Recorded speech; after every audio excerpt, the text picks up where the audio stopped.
আমাদের সুন্দর সুন্দর ভবিষ্যৎগুলো, সেটা হবে একটা বড় অর্জন। আফনান সাদিক দ্বিতীয় স্থানাধিকার। বাগেরহাটের Jatrapur Islamic cadet school and মাদ্রাসার বার্ষিক পরীক্ষার ফলাফল প্রকাশ, বহুতল ভবনের ভিত্তিপ্রস্তর স্থাপন ও দোয়া মাহফিল অনুষ্ঠিত হয়েছে।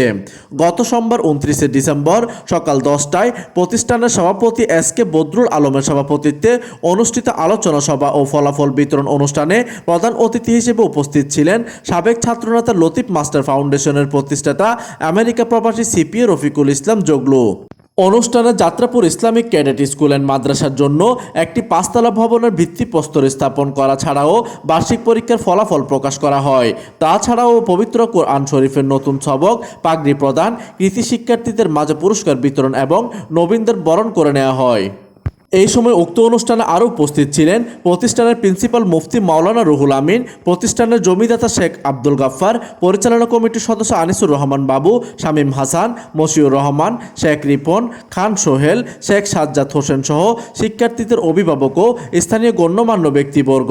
এইদিকে অনুষ্ঠান সঞ্চালনার দায়িত্বে ছিলেন মাওলানা আজাদুল ইসলাম এবং মাওলানা নুরুল হুদা। আবদুল্লাহ সিয়ামের তথ্য ও পাঠানো চিত্রে ডেস্ক নিউজ, দিগন্তের বার্তা 24, বাগেরহাট।